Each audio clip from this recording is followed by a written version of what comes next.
कहानी की शुरुआत होती है डेरी नाम के एक शहर से मूवी थिएटर के अंदर। थिएटर का अटेंडेंट दिखता है कि एक छोटा बच्चा मैडी चुपके से थिएटर के अंदर चला गया है। मैडी को भी ये बात पता चल जाती है कि अटेंडेंट ने उसे देख लिया है, इसीलिए मैडी थिएटर की लॉबी में जा छुपता है। और इसी टाइम वो सुनता है कि अटेंडेंट अपनी बेटी रोनी से उसी के बारे में पूछ रहा था कि क्या तुमने मैडी को देखा। रोनी नाम की लड़की मैडी को स्टैंड के पीछे खड़ा हुआ देख भी लेती है, मगर मैडी को बचाने के लिए अपने डैड से झूठ बोल देती है कि वो शायद दूसरी तरफ गया है। मैडी को इस बहाने से वहाँ से भागने का मौका मिल जाता है, जिसके बाद हम देखते हैं कि मैडी अब शहर से बाहर जाने वाली सड़क पर था। वो इतना आगे निकल गया था कि शहर दोस्ती क्रॉस कर ही लिया था। तभी अचानक उसके पास आकर एक गाड़ी रुकती है जिसमें एक फैमिली बैठी हुई थी। गाड़ी में से लेडी मैडी से पूछती है कि क्या आपको लिफ्ट चाहिए। वो आदमी भी शायद ऐसे मैडी को सड़क पर देखकर परेशान था। वो कहता है आओ मैं तुम्हें तुम्हारे पेरेंट्स के घर छोड़ देता हूँ। मैडी चुप कर पिछली सीट पर बैठ जाता है और कहता है कि मुझे अपने पेरेंट्स के घर नहीं जाना, यहाँ तक कि मुझे तो डेरी शहर में भी वापस नहीं जाना। इसके अलावा आप लोग मुझे कहीं भी ले जाएं। वो लेडी कहती है अरे फिर तो तुम बहुत लकी हो, हम भी पोर्टलैंड जा रहे हैं, तुम्हें भी वहीं ले जाते हैं। इस टाइम मैडी उस कपल के बच्चों के दरमियान में बैठा हुआ था। यहाँ पर काफी अजीब सा माहौल था। उस कपल की बेटी अचानक से एक प्लास्टिक का डब्बा खोलती है जिसके अंदर एक लिवर था किसी जानवर का। ये देखकर मैडी का दिल खराब होता है, लेकिन अब इससे बात जो लड़की करती है उन चीजों को तो मैडी बर्दाश्त भी नहीं कर पाता। वो लड़की अपनी उंगलियां उसी लिवर के अंदर स्टैब कर देती है और फिर बाहर निकाल कर खुद भी मजे से सूंघती है और मैडी को भी जबरदस्ती सुंघाने की कोशिश करती है। इन चीजों को इग्नोर करते हुए उस लड़की की मॉम अपने बेटे का स्पेलिंग टेस्ट ले रही थी, जबकि मैडी नोटिस करता है कि ये गाड़ी भी अब वापस डेरी की तरफ मुड़ रही है, ना कि पोर्टलैंड की तरफ जा रही है। ये देखकर वो बहुत ज्यादा परेशान हो जाता है और गाड़ी से निकलने की कोशिश करता है, लेकिन गाड़ी के दरवाजे लॉक थे। वो उस आदमी को गाड़ी रोकने को भी कहता है, लेकिन जब वो आदमी बात नहीं सुनता तो खुद गाड़ी रोकने के लिए वो स्टीयरिंग को भी अपने हाथ में लेने की कोशिश करता है, लेकिन ये लोग उसे दोबारा पीछे करके बिठा देते हैं। और अब यहाँ पर वो बच्चा अजीबो गरीब चीजों के स्पेलिंग सुनाने लगता है, जिस तरह डेथ के, मर्डर के, और इन चीजों से मैडी और भी ज्यादा डर जाता है। फिर उसी टाइम हम देखते हैं कि वो औरत भी प्रेग्नेंट थी असल में, और अचानक ही उसे बहुत ही भयानक दर्द शुरू हो जाता है। और फिर हम देखते हैं कि उसके जिस्म को फाड़ते हुए उसके पेट के अंदर से एक बच्चा नहीं बल्कि एक बहुत ही भयानक क्रिएचर निकलती है। बज़ाहिर तो ये क्रिएचर इंसान जैसी लग रही थी, पर इंसान नहीं थी। उसके दो इंसानी सर थे, नुकीले नुकीले हाथ पांव जैसे किसी परिंदे के होते हैं, और साथ ही इस बच्चे के चमगादड़ जैसे पर भी थे, और देखने में ये बहुत ही ज्यादा भयानक था। पैदा होते ही वो उड़ना शुरू कर देता है, और जब वो औरत उसे पकड़ने की कोशिश करती है तो वो क्रिएचर भागने की कोशिश करता है और गाड़ी के पिछले शीशे से टकरा जाता है। बेचारा मैडी डर के मारे अपना पेसिफायर मुंह में डालता है और कानों पर हाथ रख लेता है। यहाँ जो सब कुछ हो रहा था उसे देखने की उसमें बिल्कुल हिम्मत नहीं थी। एकदम से सीन बदलता है और इसी गाड़ी को हम बाहर से देखते हैं। गाड़ी की विंडो का शीशा टूटता है और उसके अंदर से मैडी का पेसिफायर निकलकर बाहर गिर जाता है। वही पेसिफायर अब पानी में तैरते हुए टाइटल कार्ड के नीचे से गुजरता है और हमें सीजन का टाइटल कार्ड इट दिखाया जाता है। और फाइनली सीन यहाँ से कट हो जाता है और मेन सीजन स्टार्ट हो जाता है। अब हमें 4 महीने बाद के सीन्स दिखाए जा रहे हैं। हमें कुछ नए कैरेक्टर्स दिखाए जाते हैं और साथ ही डेरी का बेस दिखाया जाता है। एक लड़का फिर बाइनोकुलर से देख रहा है कि डेरी एयरफोर्स बेस पर एक जहाज उतरा है। इसी प्लेन के अंदर से हम मेजर लेरोय और कैप्टन पॉली रोसो को निकलते हुए देखते हैं। उनको बताया जाता है कि उनकी ये एयरबेस सुवेद बेस से सिर्फ 7 घंटे की दूरी पर है, जिसका मतलब है कि ये पहली लाइन ऑफ डिफेंस है और यहाँ की हिफाजत बहुत ज्यादा जरूरी है।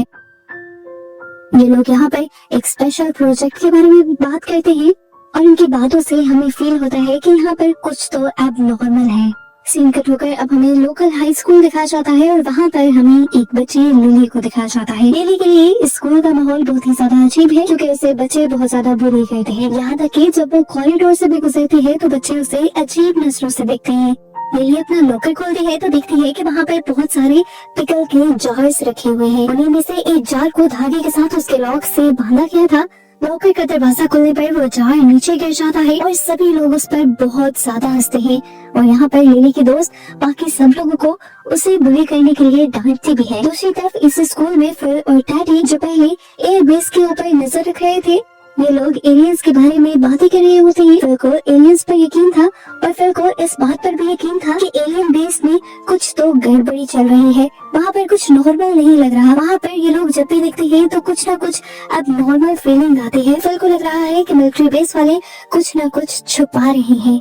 उसे तो ये भी लग रहा था कि वर्ल्ड वॉर 3 भी होने वाली है, इसलिए उसे टेस्ट की तैयारी भी नहीं करनी चाहिए। नेक्स्ट सीन में हमें दोबारा एयरबेस का सीन दिखाया जाता है, जहाँ पर मेजर लेरॉय को उनके बहुत से जूनियर्स नीचा दिखाने की कोशिश करते हैं क्योंकि वो ब्लैक कम्युनिटी से थे। तभी यहाँ पर जनरल शॉ जाते हैं और सभी जूनियर्स को उनकी गलती का एहसास दिलवाते हैं।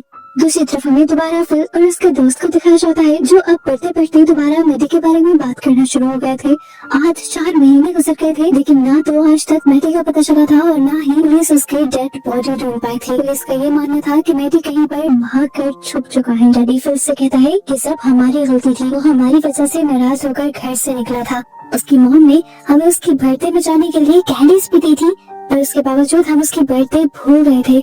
फिर उसे कहता है अब पुरानी बातें याद करके मैडी दोबारा जिंदा तो नहीं हो सकता ना, तो मुझे लगता है कि हमें ये टॉपिक छोड़ देना चाहिए। फिर सीन कट होता है और नेक्स्ट सीन में हम लिली को बाथरूम में खड़ा हुआ दिखते हैं। वो अपने ब्रेसलेट की एक चांद को दिखती है और उसे वो वक्त याद आता है जब मैडी ने उसे टॉवर के व्यूइंग डेक पर बुलाया था। वैसे तो ये जगह सदियों से खाली पड़ी थी, पर फिल, टेडी और उनके दोस्त मैडी ने इस जगह को अपना खुफिया ठिकाना बनाया हुआ था। एक दिन मैडी भी लिली को वहाँ पर लेकर गया और उसने लिली को वहाँ एक टर्टल चार्म दिया और लिली से कहा कि किसी को मत बताना कि मैं तुम्हें यहाँ लेकर आया था। प्रेजेंट में हम देखते हैं कि लिली अभी भी उन्हीं यादों में खोई हुई थी कि तभी उसकी मॉम आकर उसे कहती है कि तुम कल के लिए तैयारी कर लो, हमें तुम्हारे डैड की ग्रेव पर जाना है। लिली के डैड को मरे आज पूरा 1 साल हो गया है। लिली वहाँ नहीं जाना चाहती।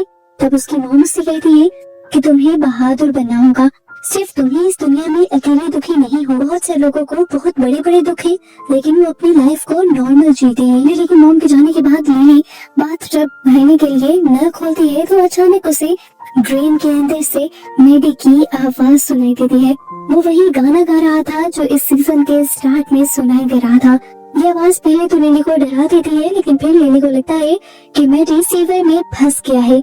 लिली चिल्लाती है मैडी मैडी और उसे घर आने को भी कहती है। तब मैडी जवाब में कहता है कि वो लोग मुझे घर आने नहीं दे रहे। ये सुनकर लिली कंफ्यूज हो जाती है और अचानक हम देखते हैं कि ट्रेन से कुछ खून में भरी हुई उंगलियां बाहर निकलती हैं और इस सब को देखकर लिली बहुत ज्यादा डर जाती है। सीन कट होता है और हम अगले दिन लिली को स्कूल में देखते हैं। वो अपनी फ्रेंड को ये सब कुछ बताती है कि किस तरह उसे ट्रेन में से मैडी की आवाज सुनाई दी थी और फिर उसने खून से भरी हुई उंगलियां भी देखी। उसकी फ्रेंड मार्च को यकीन नहीं आता, क्योंकि वो लिली की पुरानी दोस्त थी और जानती थी कि लिली कभी झूठ नहीं बोलती, इसीलिए उसे भरोसा करना पड़ता है। इस टाइम मार्च लिली को समझाती है कि तुम किसी और से ये बात मत शेयर करना, वरना लोग तुम्हें बेवकूफ समझेंगे। वैसे भी तुम्हारे बारे में पहले भी स्कूल में बहुत सारे रूमर्स हैं, लोग तुम्हें साइको समझते हैं।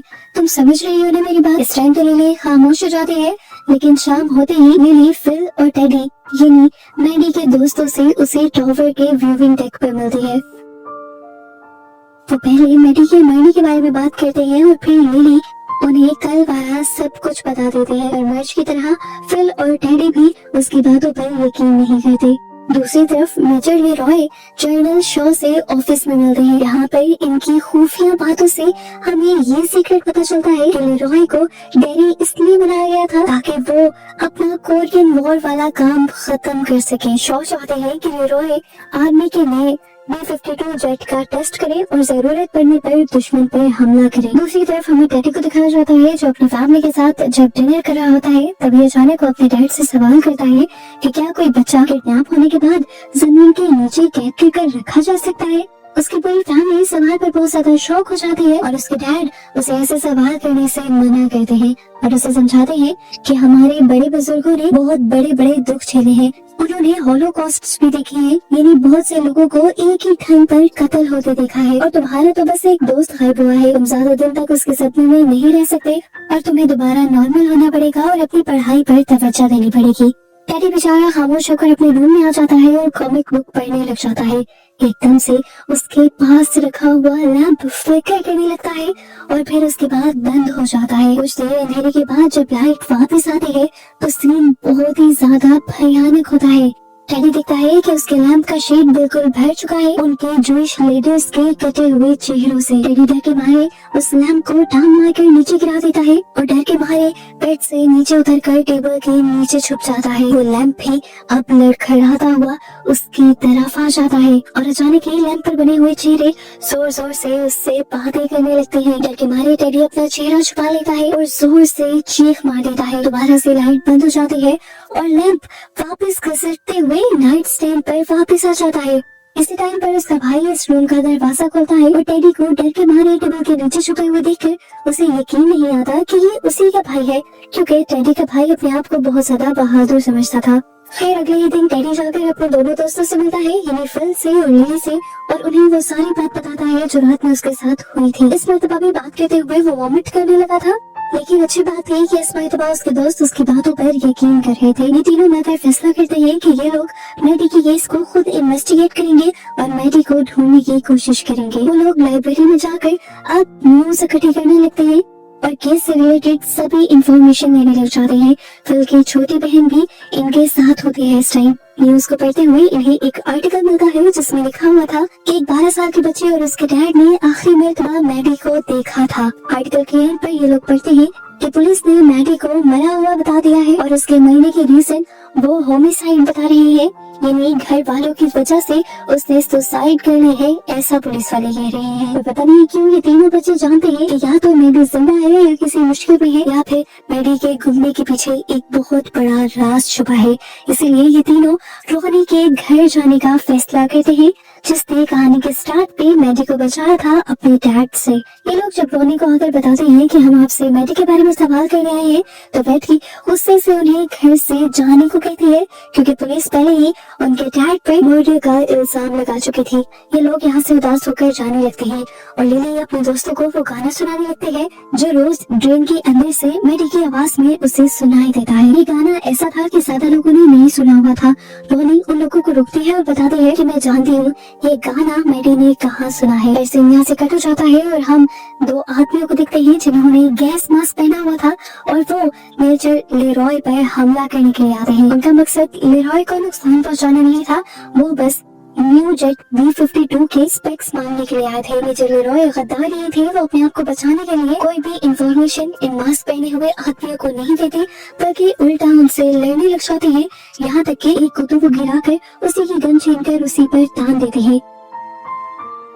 इतनी देर में कैप्टन रूसो भी जल्दी से इसी रूम में आ जाते हैं और हमला करने वाले आदमियों को मारते हुए यहाँ से भगा देते हैं। जिसके बाद सीन यहाँ से कट होता है और हमें अगले दिन का सीन दिखाया जाता है। अगले दिन रोनी, लिली, फिल और टेडी को लेकर मूवी थिएटर के अंदर जाते हैं, वो भी बिना किसी की परमिशन लिए ताला तोड़कर। थिएटर के अंदर जाते ही रोनी वो मूवी लगाती है जो सीजन के स्टार्ट में लगी हुई थी और जो मैडी ने देखी थी। इसी मूवी में वो गाना आता है जिसे सिर्फ रोनी, लिली और मैडी ने सुना हुआ था। लिली कहती है, हाँ ये वही गाना है जो मैडी ने बाथरूम की ड्रेन से गाया था। अभी वो लोग बात ही कर रहे थे कि अचानक बच्चों को इसी स्क्रीन पर मैडी नजर आने लगता है, पर बहुत ही अजीब अंदाज में। मैडी ने कपड़े में लपटा हुआ एक बच्चा पकड़ा हुआ था। ये बच्चे समझ जाते हैं कि स्क्रीन के अंदर की दुनिया वो नहीं है जो इन्हें दिखाई जा रही है।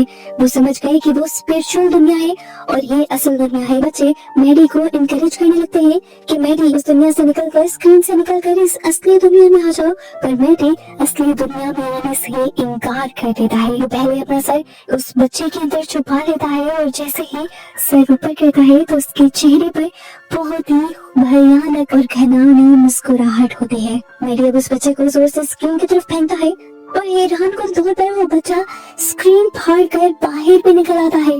स्क्रीन से बाहर निकलते ही ये बच्चा उड़ने लग जाता है और हम देखते हैं कि ये बच्चा असल में वही क्रिएचर थी जो सीजन के स्टार्ट में पैदा हुई थी। दो इंसानी मुंह वाली चमगादड़ जैसी ये क्रिएचर अब इन बच्चों को ऊपर हमला करने लगी थी। पहले दो बच्चे यहाँ से भागने लगते हैं जबकि वो क्रिएचर टेडी को पकड़ लेती है। लिली तो डर के मारे वहीं पर जम जाती है और ऊपर की तरफ देखती है। वहाँ वो क्रिएचर अभी टेडी के ऊपर हमला कर रही थी और उस क्रिएचर ने टेडी के टुकड़े टुकड़े कर दिए। टेडी का खून लिली को लाल कर देता है। लिली बहुत ज्यादा घबरा जाती है और वो नोटिस करती है कि टेडी को मारने के बाद उस क्रिएचर का साइज डबल हो गया है। जिसके बाद अब वो क्रिएचर फिल के ऊपर भी हमला कर देती है और उसे भी बेदर्दी से मार देती है। लिली चेयर्स के नीचे छुपने की कोशिश कर रही थी और उसने देखा कि यहाँ पर टेडी की बहन भी है।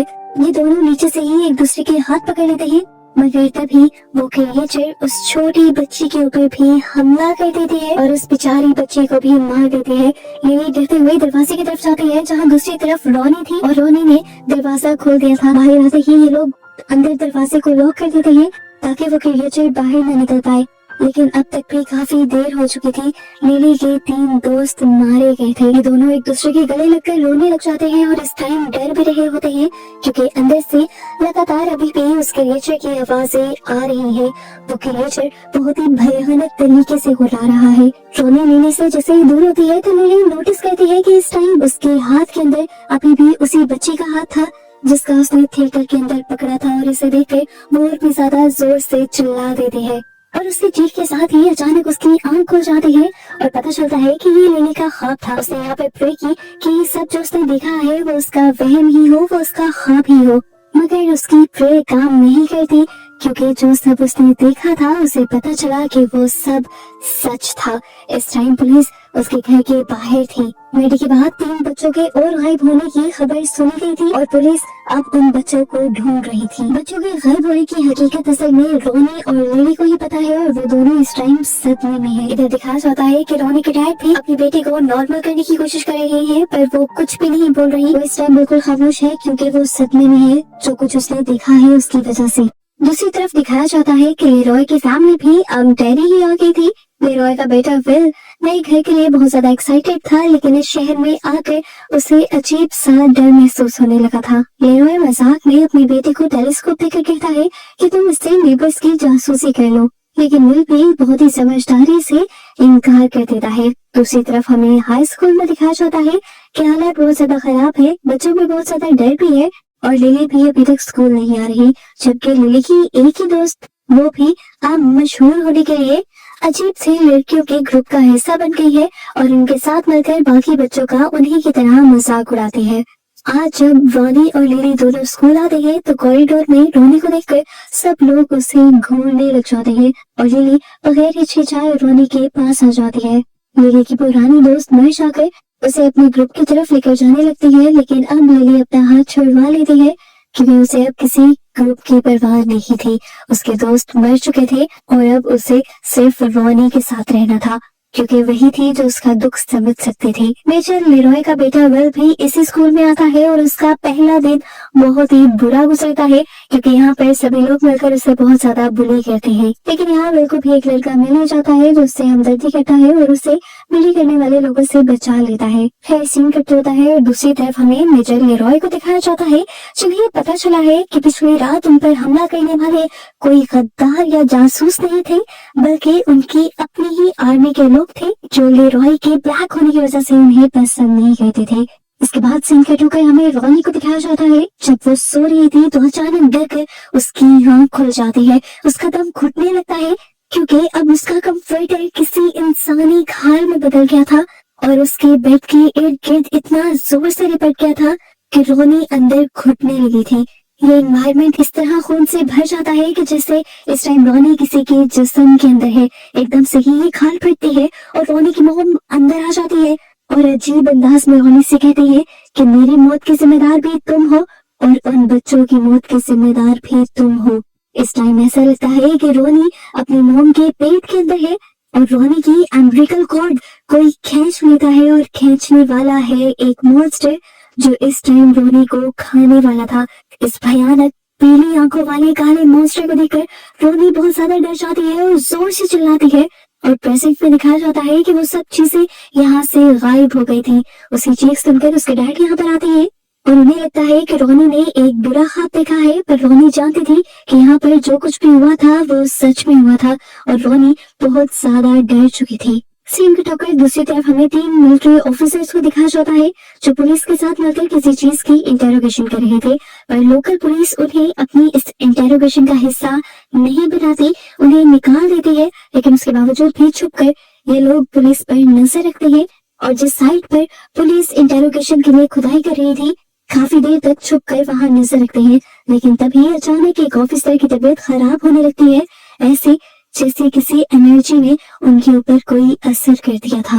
यहाँ एक ट्विस्ट रिवील होता है कि पुलिस और मिलिट्री डेरी शहर को इसीलिए इम्पोर्टेंट समझ रही है क्योंकि हमेशा से जंग के वक्तों में डेरी शहर का इम्पोर्टेंट रोल रहा है और अब पुलिस और फौज दोनों को लगता है कि शहर के नीचे कोई ऐसी एनर्जी या ताकत है जो उन्हें नुकसान पहुंचा रही है या पहुंचा सकती है और उसी के लिए ये सब मिलकर इंटेरोगेशन कर रही है। यहाँ तक कि जगह जगह डेरी में खुदाई भी चल रही है। दूसरी तरफ हमें दिखाया जाता है कि रोनी और लिली दोबारा स्कूल में मिलते हैं और एक दूसरे से अपने दोस्तों के मरने के बारे में बात करते हैं। पुलिस अभी भी उनके दोस्तों के लिए इन्वेस्टिगेशन कर रही थी पर उनको कोई सुराग नहीं मिल रहा था। रोनी लिली से कहती है कि तुम्हें पुलिस को सब बता देना चाहिए पर लिली कहती है रोनी मेरी बात समझने की कोशिश करो, मैं ऐसा नहीं कर सकती।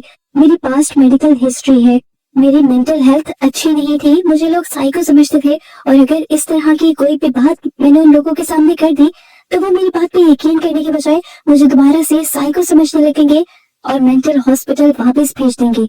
इसी दौरान हम देखते हैं कि पुलिस स्कूल में आ जाती है और लिली को ले जाती है। लिली से इन्वेस्टिगेशन शुरू हो जाती है। लिली उन्हें कुछ बताना नहीं चाह रही थी पर ये लोग लिली के डर का फायदा उठाते हैं और अपने अल्फाजों को घुमाते हुए उससे बहुत से सवाल करते हैं, उस पर दबाव डालते हैं और फिर उसके दिए गए जवाबों का अपना ही मतलब निकाल लेते हैं और एक स्टेटमेंट बनाकर उसकी वजह से रोनी के डैड को अरेस्ट कर लेते हैं उन बच्चों के मर्डर के इल्जाम में। और ये बात जब रोनी को पता चलती है कि उसके डैड लिली की वजह से अरेस्ट हुए हैं तो रोनी उससे नफरत करने लग जाती है। दूसरी तरफ हम देखते हैं कि मेजर लेरॉय जनरल शॉ के पास आते हैं और उन्हें बताते हैं कि उन पर हमला करने वाले कोई और नहीं बल्कि उन्हीं के फौजी थे। ये बात सुनकर जनरल शॉ बिल्कुल हैरान नहीं हुए थे और इस बात से लेरॉय को गुस्सा आ गया था। शॉ लेरॉय को समझाते हैं देखो वो हमला हमारे प्लान का हिस्सा था, हमने तुम्हारी बहादुरी चेक करने के लिए तुम पर हमला करवाया था और अब हमें तुम्हारी बहादुरी पर और तुम्हारी ईमानदारी पर यकीन हो चुका है और इसीलिए मैं अब तुम्हें एक सीक्रेट मिशन का हिस्सा बनाना चाहता हूँ। ये कहते हुए वो उन्हें खुफिया बेस की तरफ ले जाते हैं। वो बताते हैं कि स्वेत, कुबान और यूएस ये तीन मुल्क सिर्फ एक ही चीज को ढूंढ रहे हैं और वो एक सदियों पुरानी ऐसी ताकत है जो अपना खौफ हर जगह फैलाए रखती है और हमें स्वेत और कुबान से पहले उस चीज को खुद ढूंढना है। दूसरी तरफ हमें लिली को शॉपिंग करते हुए दिखाया जाता है। हम देखते हैं कि उसकी दिमागी हालत दोबारा से खराब हो गई है। शॉपिंग करते हुए उसे अपने इर्द गिर्द अजीब आवाजें सुनाई देती है, यहाँ तक कि उसे मरे हुए लोग भी दिखाई देते हैं। यहाँ के सीरियल बॉक्सेस पर उसे अपने दोस्तों की पिक्चर्स दिखाई देती है और यहाँ तक कि पिकल के जार के अंदर उसे उसके डैड का सड़ा हुआ मुंह दिखाया जाता है जो उस पर इल्जाम लगा रहा था कि अपने दोस्तों की मौत के जिम्मेदार तुम हो। ये सब देखते हुए लिली जोर जोर से चिल्लाने लग जाती है, यहाँ तक कि उसके हाथ से पिकल का जार गिर भी जाता है। इस टाइम वो अपने होश में नहीं थी। जब उसे होश आया तो उसने देखा कि लोग उसके इर्द गिर्द हैरत से देख रहे थे उसे। यहाँ पर जैसे कोई तमाशा लग रहा था।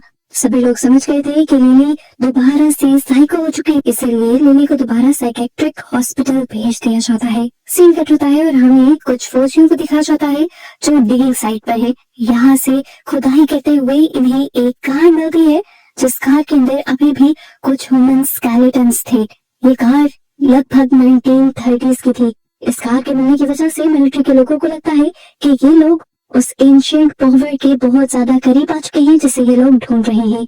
ये लोग खुश हो रहे थे, हालांकि इन्हें डरना चाहिए क्योंकि जो ताकत सदियों से सो रही है वो जब उठेगी तो बहुत बड़ी तबाही फैलाएगी और इस चीज का इनको बिल्कुल अंदाजा नहीं है। एकदम से सीन्स यहाँ से फ्लैशबैक में जाते हैं और हमें 1930s के कार्निवल का सीन दिखाया जाता है जहाँ पर जनरल शॉ का हमें छोटा वर्जन दिखाया जाता है। यानी वो वक्त दिखाया जाता है जब जनरल शॉ बहुत ज्यादा छोटे थे। कार्निवल में वो एक मिरर वाले मेज के अंदर फंस जाते हैं, यानी मिरर्स लगे हुए एक ऐसे कमरे में फंस जाते हैं जो भूल भुलैया जैसा था। बाहर निकलने का इन्हें रास्ता नहीं मिलता और यहीं पर आता है एक अजीब सा बूढ़ा सा आदमी जिसकी एक आंख थी और दूसरी आंख वो अपने हाथ में पकड़े हुए था। शॉ बहुत ज्यादा डर जाते हैं और आखिर उन्हें यहाँ से बाहर जाने का भी रास्ता मिल जाता है और भागते हुए वो अपने डैड से टकरा जाते हैं। वो अपने डैड को सारी बात बताते हैं पर उसके डैड उन पर यकीन नहीं करते और इस टाइम उन्हें एक स्लिंग शॉट देते हैं और मजाक में उसे कहते हैं कि अगर अब तुम इस तरह की चीज देखो तो इस स्लिंग शॉट से अपनी हिफाजत कर लेना। फिर जब छोटे शॉ और शॉ के डैड घर जा रहे होते हैं तो अचानक से उनकी गाड़ी खराब हो जाती है। वहाँ पर शॉ से मिलती है एक छोटी लड़की जो पानी बेच रही थी। शॉ उस लड़की से पानी लेता है और पानी के बदले उसे अपनी स्लिंग शॉट दे देता है। वो लड़की उन्हें अपने ग्रुप के पास ले जाती है। उस लड़की का ग्रुप जंगल में मजे से खेल रहा था और शॉ भी उन्हीं बच्चों के साथ खेलने लग जाता है। खेलते खेलते उसे इतना मजा आने लगा था कि अब वो जंगल की तरफ भागने लगा था। रोज यानी वो बच्ची उसे पकड़ रही थी, लेकिन अचानक से वो रुक जाती है और शॉ से भी कहती है कि आगे मत जाओ शॉ, आगे गहरा जंगल है, हम वहाँ नहीं जाते। शॉ से पूछता है क्यों। इससे पहले कि रोज कोई जवाब देती, जवाब खुद चलकर उसके सामने आ जाता है। कार्निवल में जो एक आंख वाला आदमी उसे दिखा था, वही एक आंख वाला आदमी यहाँ पर भी था, जो एकदम से अपनी टांगों को बड़ा करके अपने आप को एक भयानक मॉन्स्टर में बदल लेता है और शॉ के पीछे पड़ जाता है। इस टाइम हैरत से चीजों को देखने का टाइम नहीं था। शॉ अपने आप को बचाने के लिए यहाँ से भागने लग जाता है। वो क्रिएचर उनके पीछे पीछे था और वो रोज को पकड़ भी लेता है। रोज उस क्रिएचर को एक पत्थर मार कर अपने आप को और शॉ को बचाती है, जिसके बाद ये लोग जंगल से बाहर निकल आते हैं और फिर सीन भी यहीं से कट होकर हमें प्रेजेंट में लिली को दिखाया जाता है। लिली इस टाइम साइकेट्रिक हॉस्पिटल में है और यहाँ पर वो बिल्कुल खुश नहीं, क्योंकि पूरा दिन इस हॉस्पिटल में से पेशेंट्स की अजीबोगरीब आवाजें आती रहती है। दूसरी तरफ हम देखते हैं कि रोनी के डैड से अभी भी इन्वेस्टिगेशन चल रही थी और पुलिस उन्हें डराने के लिए कहती है कि तुम्हारे खिलाफ तो गवाहों ने भी साइन कर दिए हैं। ये भी गवाही देती है कि उन्होंने देखा है कि तुमने ये मर्डर किया है। लेकिन इस सबके बावजूद भी रोनी के डैड पुलिस को कुछ नहीं बताते, क्योंकि जब उन्होंने कुछ किया ही नहीं था तो वो क्या बताते। डिग्नी साइड पर मिलिट्री को पता चलता है जो कार उन्हें मिली थी स्केलेटन से भरी हुई, उसका ताल्लुक उस एंशिएंट पावर से दूर दूर तक नहीं है। जनरल शॉ को हर हाल में उस पावर को ढूंढना था। इसके लिए डिक हरमन उन्हें मशवरा देती है कि हमें ठीक उस जगह के ऊपर जाकर इन्वेस्टिगेशन करनी चाहिए जहाँ से हमें फील हो रहा है कि वो ताकत निकलेगी और निकल रही है। शॉ भी इस काम के लिए उन्हें परमिशन दे देते हैं और एक हेलीकॉप्टर भी देते हैं। इसलिए डिक लेरॉय और रोसो के साथ इन्वेस्टिगेशन करने के लिए निकल जाते हैं। डिक के हाथ में इस टाइम वही सालों पुरानी वाली स्लिंग शॉट है जो हमने 1930s के अंदर शॉ के हाथ में देखी थी। उसे टच करने पर डिक को बहुत ही पुराने विजन्स आते हैं। वो किसी ट्रांस में चला जाता है। उसे लगता है कि वो इस टाइम एक हेलीकॉप्टर के अंदर नहीं है, बल्कि एक सीवर के अंदर है और उसी सीवर के अंदर पेनीवाइज का सर्कस वैगन नजर आता है। जैसे ही वैगन का पर्दा गिरता है तो डिक को वहाँ पर चमचमाती हुई आंखें और एक लाशों का बहुत बड़ा ढेर नजर आता है और इसी ढेर के अंदर एक लड़की हुई उसकी ग्रैंडमा की भी लाश थी और वो अब अजीब सी एंटिटी में बदलती हुई उनसे पूछती है तुम कौन हो। डिक अपनी तरफ से तो वहां से भागने की कोशिश करता है, लेकिन इसी ट्रांस में गलती से वो असली दुनिया में हेलीकॉप्टर का पिछला दरवाजा खोल देता है। लेरॉय आखिरी वक्त में डिक को पकड़ लेता है, वरना वो नीचे गिर जाता। अपना मिशन पूरा करने के बाद डिक जब शॉ के पास आता है तो वो शॉ को कहता है कि हम उस चीज को नहीं खोदेंगे और हमें डिगिंग बंद कर देनी चाहिए, क्योंकि वो ताकत बहुत ही ज्यादा खतरनाक है। उस ताकत के ऊपर होने पर उस ताकत ने पूरी तरह मेरे माइंड पर कब्जा कर लिया था और मैं मरते मरते बचा हूँ। डिक शॉ को वार्न करता है कि अगर उन्होंने उस सोर्स को खोद कर बाहर निकाल दिया तो यहाँ पर बहुत बड़ी तबाही हो सकती है। पर शॉ कोई बात मानने वाले थे। सीन कट होकर हमें दोबारा स्कूल के बच्चों को दिखाया जाता है। पता चला है कि लिली स्कूल वापस आ चुकी है और वो रोनी से माफी भी मांगती है और उसे प्रॉमिस भी करती है कि वो पुलिस को सब सच बता देगी और उसके डैड को बाहर निकलवा लेगी। और इस काम में वो लेरॉय के बेटे विल की भी हेल्प मांगते हैं। विल का दोस्त भी इनके ग्रुप का हिस्सा बन जाता है और इन्हें आइडिया देता है कि उन्हें कुछ ऐसा करना चाहिए जिसकी वजह से वो इवल दोबारा बाहर निकल आए जो बच्चों को मार रहा है, और इन्हें फिर उस इवल की वीडियो बनाकर सबको सबूत देना चाहिए। दूसरी तरफ हमें शहर की मीटिंग दिखाई जाती है। मिलिट्री वाले शहर वालों से बात करना चाहते हैं और यहीं पर हम बूढ़ी रोज को देखते हैं जो अपने बेटे को कहती है कि तुम पुलिस वालों को उस ताकत के बारे में कुछ भी नहीं बताओगे। कुछ देर बाद हम देखते हैं कि शॉ 50 साल बाद रोज के पास जाता है, क्योंकि रोज ने उनके शहर में डिगिंग करने की परमिशन नहीं दी थी। रोज नहीं चाहती थी कि वो इवल एनर्जी बाहर निकल आए, पर शॉ उससे झूठ बोलता है कि वो सिर्फ पेनी के पाइप्स के लिए वहाँ पर जगह साफ कर रही है और उसे कंसेंट पेपर साइन कर देना चाहिए। रोज इस शर्त पर मान जाती है कि वो डिग करने वाले लोगों को बताएगी कि कौन सी जगह को नहीं खोदना। दूसरी तरफ हम मिलिट्री ऑफिसर डिक को देखते हैं जो अपनी कलीग लेरॉय के घर जाते हैं। यहाँ उन्हें लंच करते हुए बहुत मजा आता है और वो साथ ही लेरॉय को एक शॉक कर देने वाली बात ये भी बताते हैं कि उनके पास थर्ड आई पावर है, यानी वो ऐसी चीजों को भी देख सकते हैं जो नॉर्मल इंसान नहीं देख सकते। और कुछ इंसान तो उन चीजों के इस दुनिया में होने पर बिलीव भी नहीं करते, जैसे सोल्स और एंटिटीज। दूसरी तरफ अब हमें उन 4 बच्चों को दिखाया जाता है जो अपने प्लान पर काम कर रहे थे और रॉनी के डैड को बचाने के लिए सबूत इकट्ठे कर रहे थे। इन्हें पता था कि यहाँ पर कोई तो इवल एनर्जी है जो इन बच्चों को गायब कर रही है। उसी इवल एनर्जी को इन्होंने बुलाना था, इसीलिए ये लोग ग्रेवयार्ड के अंदर कैंडल्स जलाकर बैठ जाते हैं। रिच कुछ इंचेंटिंग्स करने लग जाता है, लिली कुछ होली वर्सेस पढ़ने लग जाता है। लेकिन पहले पहले यहाँ पर कुछ भी नहीं होता।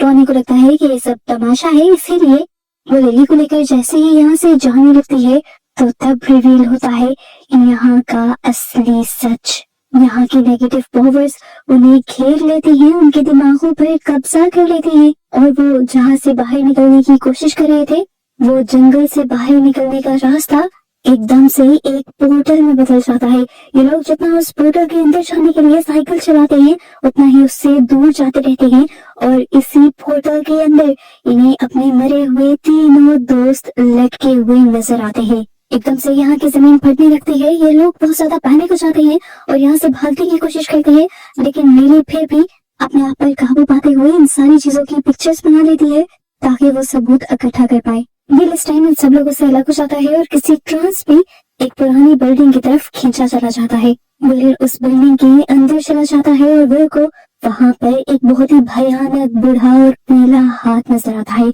विल उसकी पिक्चर लेता है और इस बिल्डिंग के बाहर खड़े हुए पूरे ग्रुप को अंदर से बस लाइट फ्लिकर होती नजर आती है। इन्हें लगा था कि इनके बाकी दोस्तों की तरह विल भी चला गया, लेकिन किस्मत से विल वापस लौट आता है और इनकी जान में जान आती है। ये लोग अब अपनी बनाई हुई फोटोज को डेवलप करने के लिए जाते हैं और देखते हैं कि इनमें ज्यादा तो उन्हीं के दोस्तों की सुपल्स की पिक्चर थी, लेकिन उनके पीछे एक डार्क शेडो भी था जिसका लंबा कद था और उसकी आंखें चमक रही थी। ये बच्चे सारी पिक्चर्स डेवलप करने के बाद फौरन पुलिस के पास जाते हैं और उन्हें सबूतों के तौर पर पेश करते हैं, लेकिन पुलिस ना ही लिली की किसी कहानी पर एतबार करती, यहाँ तक कि उनके सबूतों को देखने से भी इनकार कर देती है, क्योंकि उनका मानना था कि वैसे तो सोल्स इस दुनिया में होती ही नहीं और अगर होती भी है तो नजर नहीं आती।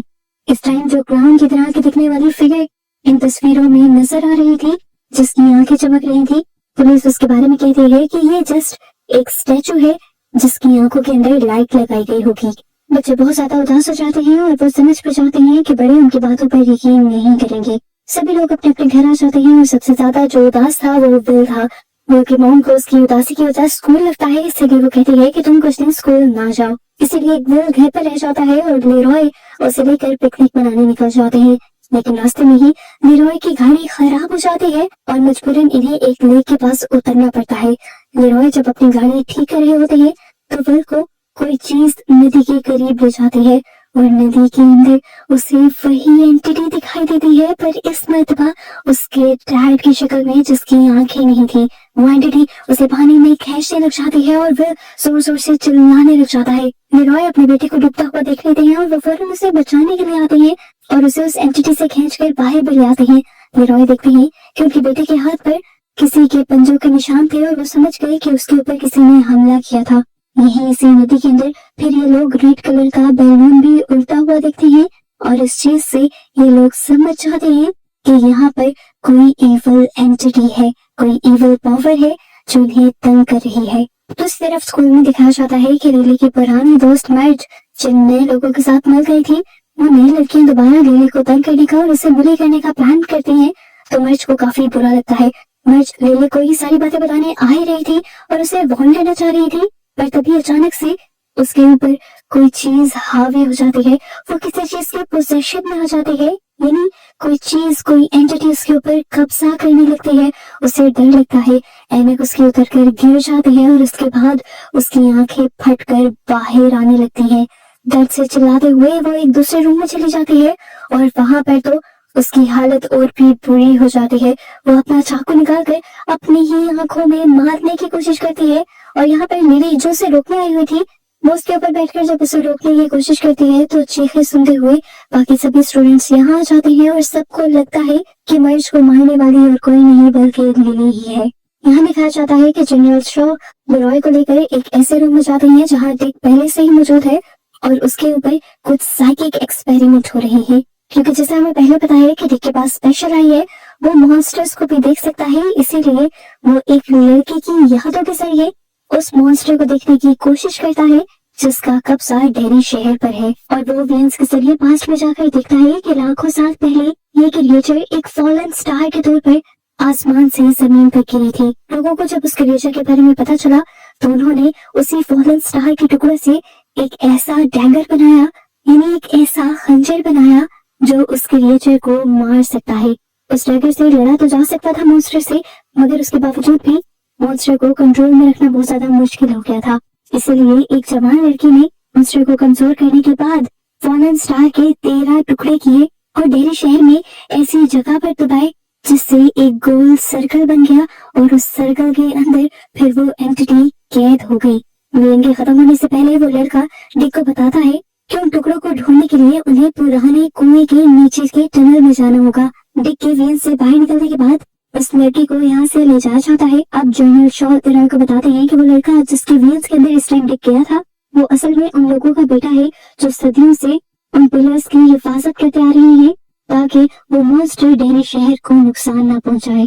मिलिट्री को अब उस खुफिया घर का भी पता चल जाता है जिसके अंदर वो कुआं था, जिसके अंदर जाकर टनल से गुजरने पर इन्हें वो पिलर्स मिल जाते। इस टाइम हमें पता चलता है कि शॉ का भी इन पिलर्स को ढूंढने का एक बहुत ही घिनौना प्लान था।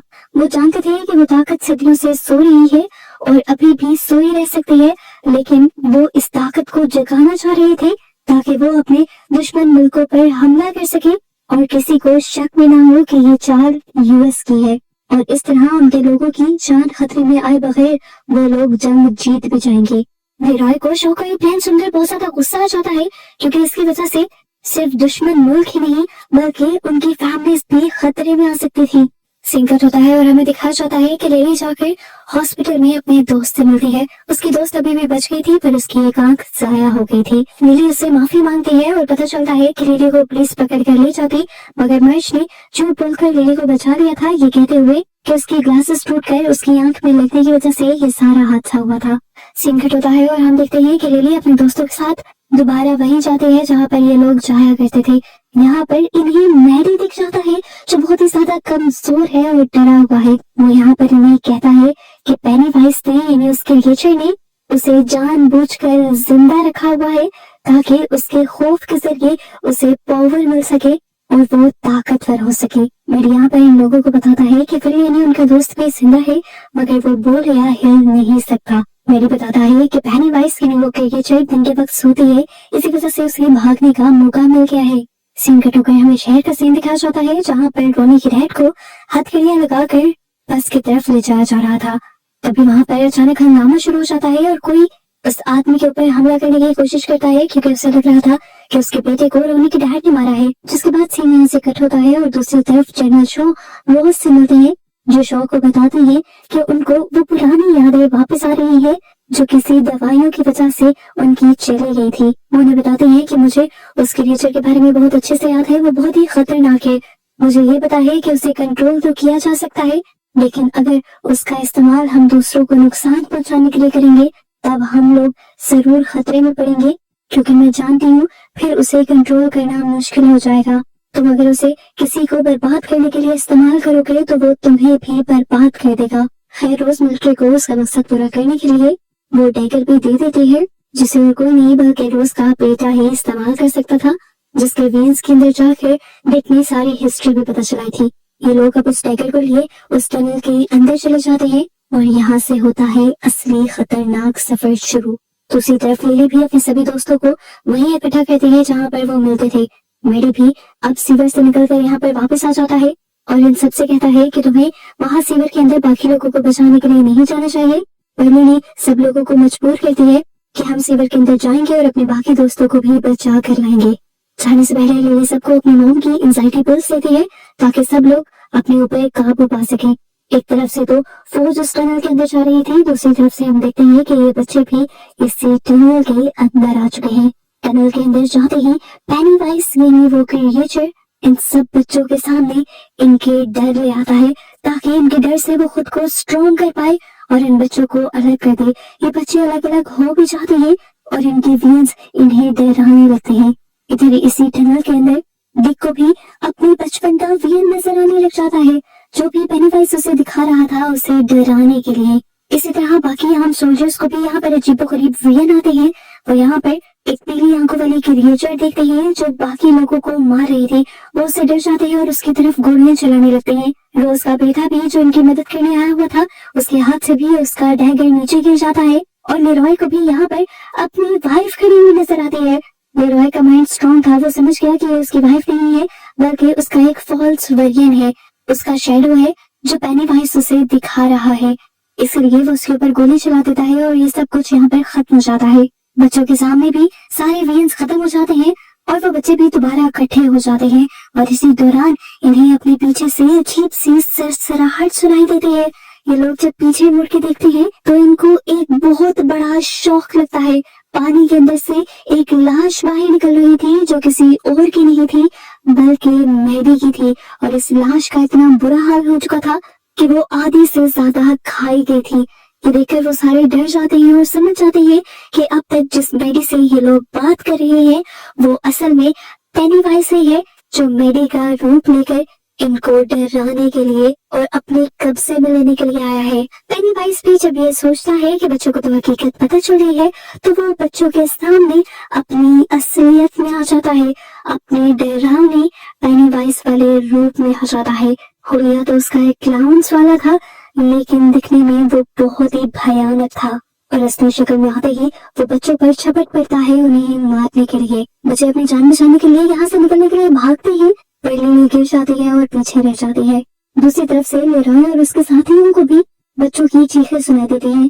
इसी अंधेरे में लेरॉय को अपना बेटा विल नजर आता है लेकिन लेरॉय इसे अपना वहम समझकर विल के ऊपर भी गोली चला देता है। लेरॉय का साथी जो जानता था कि वो बच्चा असली है, उस बच्चे को बचाने के लिए वो उस बच्चे के सामने आ जाता है और इस तरह विल उस गोली से बच जाता है। जबकि लेरॉय का साथी मरते हुए लेरॉय से कहता है कि तुम उस क्रिएचर को मत छोड़ना। दूसरी तरफ हमें दिखाया जाता है कि लिली के सामने अब पेनीवाइज आ रहा था, उसके डैड का भयानक रूप लेते हुए। वो बार बार शेप शिफ्ट कर रहा था, यानी अपनी हुलिया बदल रहा था और लिली को डरा रहा था। पहले तो वो लिली के डैड की शक्ल में आता है, फिर अपना चेहरा म्यूटेट कर लेता है और भयानक बना देता है। आधा चेहरा ऐसे कर देता है कि जैसे उसकी आंखें, नाक सब कुछ टेढ़ा मेढ़ा है। इसे देखकर लिली जब और ज्यादा डर जाती है तो वो अपने हजारों दांत निकालते हुए लिली की तरफ उसे मारने के लिए बढ़ता है पर अचानक ही रुक जाता है क्योंकि पानी के अंदर वही डैगर चमक रहा था जो उसे मार सकता था, जिससे पेनीवाइज डरता था। लिली भी उस डैगर को देख लेती है और अच्छा मौका समझते हुए उस डैगर को वहां से उठा लेती है। सीन कट होकर हमें दिखाया जाता है कि लेरॉय और उसकी बची हुई टीम अब टनल से वापस आ गई थी और उनका इंटरव्यू लिया जा रहा था। लेरॉय ने सब कुछ बता तो दिया था पर अब वो और इस मिशन का हिस्सा नहीं बनना चाहता था। टनल के अंदर उसने अपने बेटे पर गोली चलाई थी, किस्मत से उसका बेटा तो बच गया लेकिन उसका अच्छा साथी उसकी वजह से अब मारा गया है और वो और ज्यादा अब इस मिशन का हिस्सा नहीं बनना चाहता। वो बस अपनी फैमिली और अपने दोस्तों को बचाना चाहता है। दूसरी तरफ हम दोबारा टनल का सीन देखते हैं। जैसे ही लिली ने वो डैगर उठाया था, पेनीवाइज उसकी चमक देखकर डरते हुए यहाँ से गायब हो गया था। यहाँ पर हमें डिक को भी दिखाया जाता है जो काफी देर से जंगल में फंसा हुआ था, बहुत ही मुश्किल से जंगल से बाहर निकलता है और इस टाइम हम देखते हैं कि वो बहुत ही ज्यादा थका हुआ है। अचानक ही चलते हुए उसके सामने उसका कलीग आ जाता है, वही कलीग जिसे लेरॉय ने मार दिया था। एकदम से डिक नोटिस करता है जो बचपन में उसके ग्रैंडपा और ग्रैंडमा ने उसे बॉक्स दिया था, वो रोशनी के साथ खुल जाता है और पता चलता है कि इसके अंदर वो इवल एनर्जी थी जिससे हमेशा डिक डरता था और जिसकी वजह से डिक के पास थर्ड आई आई थी। उसके ग्रैंडमा और ग्रैंड मॉम ने उस एनर्जी को इस बॉक्स के अंदर बंद कर दिया था पर अब वो भी खुल गई है। अब सीन कट होता है और हमें पास्ट का 1935 का एक पागल खाने का सीन दिखाया जाता है। यहाँ पर एक नर्स आकर एक बच्चे को उठाती है और उसे एक खुफिया जगह ले जाकर कहती है कि तुम्हें उस रेड बलून का पीछा करते हुए उसे पकड़ कर लाना है। वो बच्ची जैसे ही बलून का पीछा करती है तो सामने पेनीवाइज आ जाता है और सीन यहीं से कट हो जाता है। प्रेजेंट में हम देखते हैं कि लेरॉय अपने साथी की मौत की वजह से बहुत ज्यादा डिस्टर्ब है और वो इसका सारा गुस्सा विल पर निकाल रहा है। लेरॉय से कहता है कि तुम्हारी वजह से मेरा दोस्त मारा गया है और उसके जवाब में विल कहता है कि जिस तरह आपने अपने दोस्तों को अकेला छोड़ दिया था, मैं कभी अपने दोस्तों को अकेला नहीं छोड़ूंगा। उसकी बात सुनकर लीरोय को गुस्सा आ जाता है और वो अपने बेटे विल को थप्पड़ मार देते हैं और विल रोते हुए यहाँ से भाग जाता है। लीरोय को जिस वक्त अपनी गलती का एहसास होता है उस वक्त तक विल उनसे बहुत दूर जा चुका था। यहाँ पर हम देखते हैं कि लिली अपने फ्रेंड्स को वो डैगर दिखाती है जिसकी वजह से पेनीवाइज उससे डरकर उसके पास से दूर भाग गया था। लिली सबसे कहती है कि मुझे लगता है कि हमें वापस सीवर के अंदर जाना चाहिए और इस टाइगर की मदद से पेनीवाइज को हमेशा के लिए खत्म कर देना चाहिए। उसकी बातों सुनकर रोनी बहुत ज्यादा डर जाती है और लिली की बात मानने से इनकार करती है, ये कहते हुए कि लिली इस तरह सबकी जान को खतरे में डाल रही है। इस तरह इन दोनों के दरमियान में लड़ाई शुरू हो जाती है। लिली उसे यकीन दिलवाती है कि वो किसी को मारना नहीं चाहती, पर इनकी बहस बहुत ज्यादा बढ़ जाती है। रिच उनका दोस्त उनकी इस बहस को खत्म करने की भी कोशिश करता है लेकिन नाकाम रहता है और इसका रिजल्ट ये होता है कि ग्रुप टूट जाता है और ये लोग अलग अलग हो जाते हैं। दूसरी तरफ हमें डिक को दिखाया जाता है जो उसी पुरानी बिल्डिंग के अंदर गया है जहाँ से उस खुफिया टनल का रास्ता निकलता है, लेकिन अब हम देख रहे हैं कि उसकी मेंटल स्टेट यानी दिमागी हालत ठीक नहीं है। काफी टाइम से वो सोया नहीं है और उसे हर जगह अब मरे हुए लोग नजर आ रहे हैं। यहाँ पर हमें दिखाया जाता है कि लीरॉय दोबारा डिक से मदद मांगने के लिए जाता है उसी खुफिया बिल्डिंग के अंदर, लेकिन अब डिक उसकी मदद करने से इनकार कर देता है और कहता है कि उनकी मदद करने की वजह से उसके साथ बहुत बुरा हो गया है। उसकी थर्ड आई जो उसकी ग्रैंडपा और ग्रैंड मॉम ने बंद कर दी थी, वो थर्ड आई उसकी खुल चुकी है और अब उसे जगह जगह मरे हुए लोग नजर आ रहे हैं और उसे तंग भी कर रहे हैं। सीन कट होकर हमें लिली को दिखाया जाता है जो इस टाइम स्कूल में थी और अकेली बैठी हुई थी। उसके पास अभी भी वो टाइगर था और उसे इस टाइम अजीबोगरीब विजन आ रहे थे कि जैसे उसके डेस्क के अंदर से वो मॉन्स्टर निकल रहा है। गुस्से में वो उस टाइगर को डेस्क के ऊपर स्टैब कर देती है और जब वो होश में आती है तो देखती है कि सब उसे जोर से घूर रहे थे। उसे जब कुछ समझ नहीं आता तो वो क्लास से बाहर निकल जाती है। इस सब के बाद ये सारे दोस्त जाकर दोबारा ब्लैक स्पॉट पर मिलते हैं, यानी वहीं पर जहाँ से पेनीवाइज की तरफ जाने का रास्ता था, लेकिन यहाँ लिली नहीं आती क्योंकि लिली इस टाइम अपने ही मिशन पर है। वो असल में पेनीवाइज का सच जानना चाहती है। इस टाइम वो अपनी मॉम के एक पुराने घर में चली जाती है और वहाँ एडिक से उसे कुछ बहुत ही पुरानी पिक्चर्स मिलती है और इन पिक्चर्स से उसे एक घिनौनी सच्चाई ये पता चलती है कि इनग्रिड की नहीं उसकी अपनी मॉम ही ग्रेवयार्ड में जाकर प्रीविंकल बनकर बच्चों का पीछा करती थी ताकि पेनीवाइज उनके सामने आ सके। ये जानकर लिली टूट जाती है और अपनी मॉम से पूछती है कि आपने ऐसा क्यों किया, तो वो बताती है कि असल में मेरे डैड सर्कस के जोकर थे। जोकर बनकर वो सर्कस में डांस किया करते थे और उनका नाम भी पेनीवाइज था। मैं उनसे बहुत ज्यादा प्यार करती थी, पर फिर एक दिन परफॉर्मेंस के दौरान वो पर्दे के पीछे गए और कभी लौट कर नहीं आए। पुलिस ने भी उन्हें ढूंढने की बहुत कोशिश की पर नहीं ढूंढ पाई। मॉम तो मेरी पहले ही मर गई थी और इस तरह डैड के मरने के बाद मैं बिल्कुल अकेली हो गई। अपने गम को कम करने के लिए मैं असाइलम में जॉब करने लगी और असाइलम के बच्चों से मुझे पता चला कि असाइलम में पेनीवाइज आता है।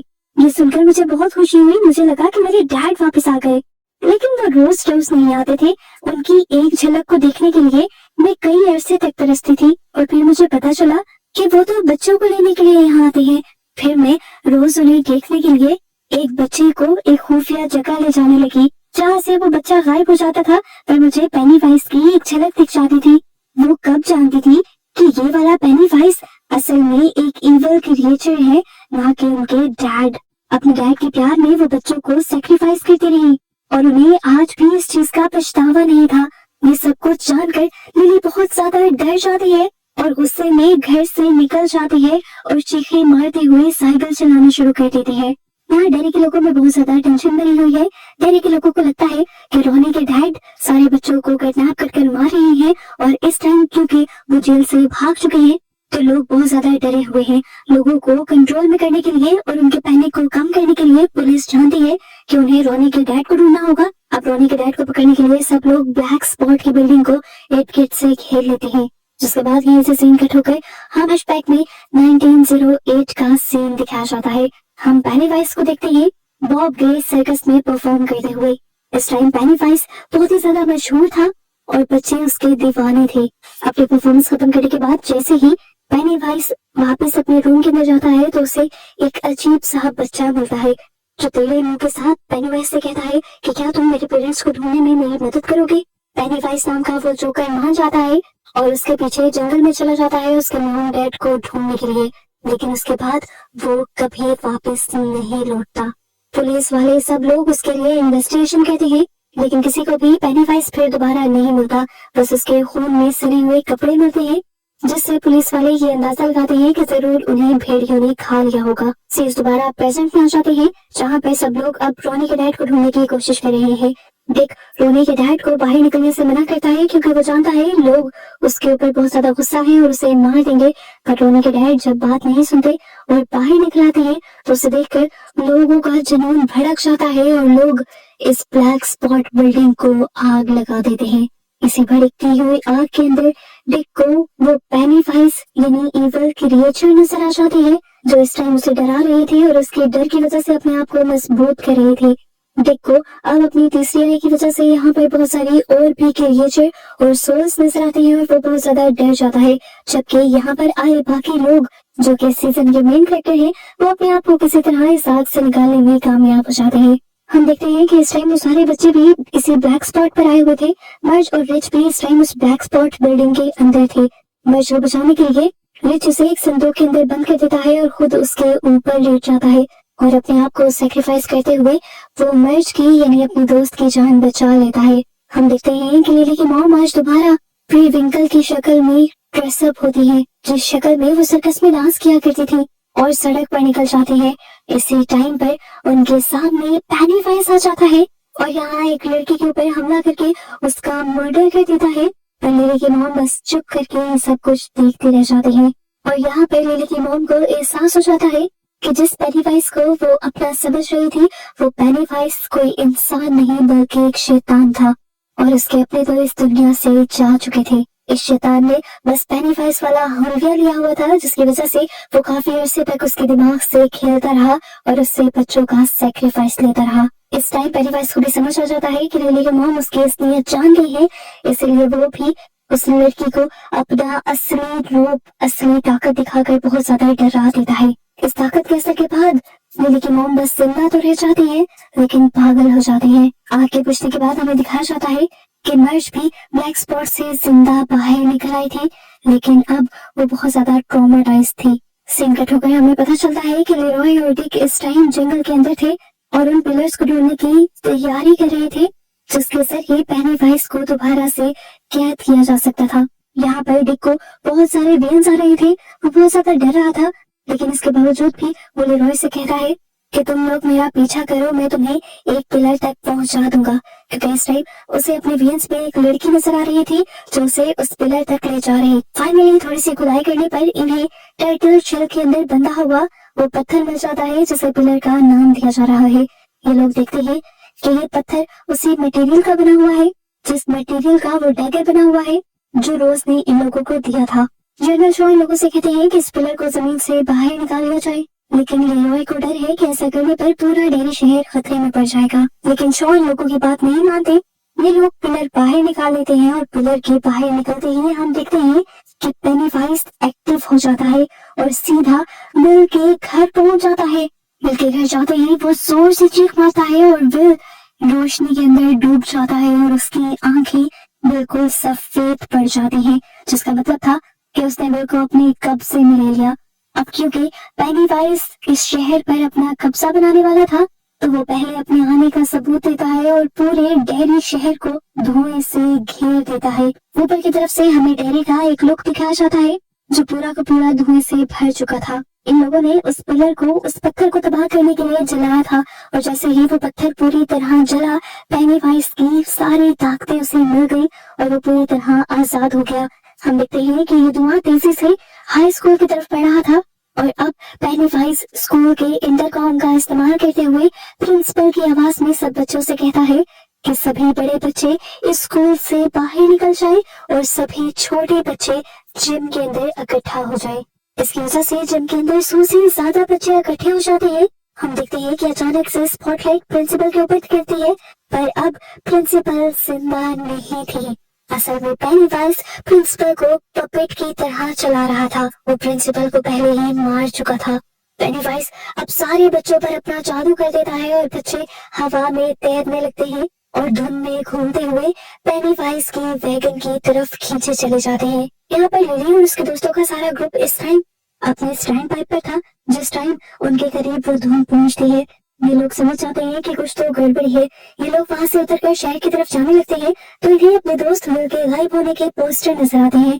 डरकर ये लोग स्कूल की तरफ भागने लगते हैं और वहाँ जाकर ये देखते हैं कि पेनीवाइज तो सभी बच्चों को एक डूबा बचाते हुए अपने पीछे पीछे लेकर जा रहा है। सभी बच्चों को बचाने के लिए ये लोग अब एक ट्रक को चुराते हुए उसका पीछा करने लग जाते हैं। यहाँ पर लेरॉय जब अपने घर पर कॉल करता है तो उसके बेटे की जगह उसे पेनीवाइज की आवाज सुनती है जो उसका मजाक उड़ाने वाले अंदाज में हंस रही थी।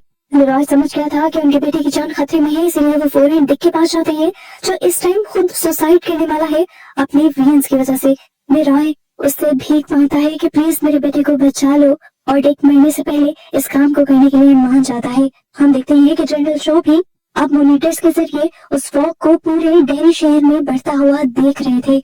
वो बहुत ज्यादा कंफ्यूज है कि ये सब क्या हो रहा है। वो जब बेस में लेरॉय और डिक को कॉल मिलाते हैं तो इन्हें पता चलता है कि बेस में वो दोनों भी नहीं है। ये लोग जब लेरॉय के घर पहुंचते हैं तो पता चलता है कि वहाँ शार्लेट के साथ साथ रोज भी आई हुई थी जो जानती थी कि यहाँ पर ये सब क्यों हो रहा है। ये पेनीवाइज की वजह से हो रहा था और वो ये भी जानती थी कि उसे रोका कैसे जा सकता है। वो डिक से कहती है कि अगर तुम उस डैगर को ढूंढ लो जो तुमसे गिर गया है और उस जले हुए पत्थर को भी दोबारा उठा लो और उस पिलर को वही जगह पर रख दो तो पेनीवाइज रुक सकता है। अब डिक अपनी पावर से उस डैगर को ढूंढने की जब कोशिश करता है तो उसे पता चलता है कि वो डैगर लिली के पास है और लिली एक ट्रक में बैठी हुई पेनीवाइज का पीछा कर रही है। ये लोग अब जल्दी से उन बच्चों का पीछा करना शुरू कर देते हैं जबकि हमें दिखाया जाता है कि लिली अब उस डैगर की पावर्स की वजह से हेलुसिनेशंस में आ रही है। वो अपने आप को कुछ करने ही वाली थी लेकिन पीछे से रॉनी ने उसे रोक लिया। इन्होंने देखा कि फॉग में उड़ते हुए बच्चे अभी भी पेनीवाइज का पीछा कर रहे थे। इन्हें पता था कि अगर इन्हें पेनीवाइज तक पहुंचना है और उसे मारना है तो इसे डैगर का इस्तेमाल करना होगा, पर डैगर तो इन्हें पागल कर रहा था। तो अब इन लड़कियों ने फैसला किया कि ये एक एक करके डैगर को पकड़ेगी। जैसे ही कोई एक लड़की डैगर के असर में आने वाली होगी वो इस डैगर को दूसरी लड़की को पकड़ा देगी और इस तरह करते हुए ये लोग पेनीवाइज तक पहुंच जाएंगे। ये लोग अब फाइनली पेनीवाइज के पास पहुंच जाते हैं और अचानक से पेनीवाइज इनके पीछे आकर मर्ज को पीछे से खींच लेता है और उसे डराते हुए बताता है कि फ्यूचर में तुम्हारा रिच नाम का एक बच्चा होगा, वही मुझे हरा पाएगा और अगर तुम्हारा वो बच्चा हुआ ही ना तो मुझे कोई मार ही नहीं पाएगा। ये कहकर हंसते हुए वो जैसे ही अपने हजारों दांतों को लेकर उसे मारने के लिए आता है तो एकदम से फ्रीज हो जाता है। सारे बच्चे जो हवा में लटक रहे थे वो भी सारे नीचे गिरना शुरू हो जाते हैं और विल भी यहाँ पर अपने दोस्तों से मिल जाता है। इस टाइम पेनीवाइज विल के डर की वजह से ताकत में था लेकिन विल जैसे ही अपने दोस्तों से मिला तो उसका डर खत्म हो गया और पेनीवाइज की ताकतें कम हो गई। यहाँ पर अब सारे बड़े लोग भी आ गए थे इन सारे बच्चों को रेस्क्यू करने के लिए। विल जल्दी से लिली से डैगर लेकर अपने डैड को देता है और कहता है कि इससे पेनीवाइज को मार दे और हमेशा के लिए उस जगह पर दफन कर दे जहाँ पर ये पहले था। इतनी देर में हम देखते हैं कि यहाँ पर शॉ भी आ गए थे। शॉ के सामने आते ही पेनीवाइज उसे पहचान लेता है कि ये वही बच्चा है जो सालों पहले उसे जंगलों के अंदर मिला था। इस टाइम पेनीवाइज उसके डर का फायदा उठाता है और उसे वही वाली शक्ल दिखाता है जो जंगल में उसने बनाई थी। शॉ डरने लग जाता है और शॉ के डर से पेनीवाइज को दोबारा ताकत भूल जाती है। ताकत में आते ही वो दोबारा बच्चों की तरफ बढ़ने लग जाता है और ये बच्चे भी उसे देख लेते हैं और फौरन ही वो डैगर लेकर उस जगह पर जाने की कोशिश करते हैं जहाँ पर उस डैगर को पहले दफना कर सालों पहले पेनीवाइज को सुलाया गया था। इन बच्चों की ताकत इतनी ज्यादा नहीं थी कि वो इस डैगर को जमीन में दफन कर पाए क्योंकि पेनीवाइज अब इनके पीछे था और इन्हें एक से बढ़कर एक भयानक रूप दिखा रहा था और अपनी आग की गर्मी से इन्हें दर्द भी दे रहा था। इस टाइम पर अपने साथियों की मदद करने के लिए रिच की सोल भी यहाँ पर आ जाते हैं और रिच की मदद से ये लोग फाइनली उस डैगर को जमीन में दबाने में कामयाब हो जाते हैं। वो डैगर पिलर में बदलकर चमकने लग जाता है और उसकी ताकत की वजह से पेनीवाइज जलने लग जाता और उसका जिस्म राख बनकर बिखर जाता है। इस टाइम बच्चे अपने दोस्त के सोल को लास्ट टाइम देखते हैं और बहुत ज्यादा रोते हैं। जितना इन लोगों को पेनीवाइज के मरने की खुशी थी उतना ही रिच के मरने का दुख भी था। सीन कट होकर हमें रिच का फ्यूनरल दिखाया जाता है जहाँ डिक देखता है कि रिच इस वक्त भी अपने मॉम डैड के पीछे था और काफी सुकून में था। डिक जाकर उसके मॉम डैड को बताता है कि रिच बहुत सुकून में है और ये सुनकर उसके मॉम डैड खुश हो जाते हैं। जिंदगी इन सब की दोबारा नॉर्मल होना शुरू हो जाती है। लिली की जिंदगी से भी सारे डर खत्म हो जाते हैं और वो खुद अब अपनी डैड की ग्रेव पर जाती है। लेरॉय की पूरी फैमिली अब डेरी में ही रुकने का फैसला करती है ताकि वो इस शहर की हिफाजत कर सके। सीजन के पोस्ट क्रेडिट सीन में हमें 26 साल आगे का सीन दिखाया जाता है। हम लोगों की मॉम को देखते हैं जो एक बच्चे को देखते हुए मुस्कुराती है और कहती है कि डेयरी में जो भी मरता है वो हमेशा के लिए इस दुनिया से नहीं जाता। उसकी ये बात इशारा थी कि पेनीवाइज हमेशा के लिए मरा नहीं था और वो दोबारा वापस आ सकता था। और आखिर वो अब क्या तबाही फैलाएगा, इस मिस्ट्री के साथ ये सीजन यहाँ खत्म हो जाता है।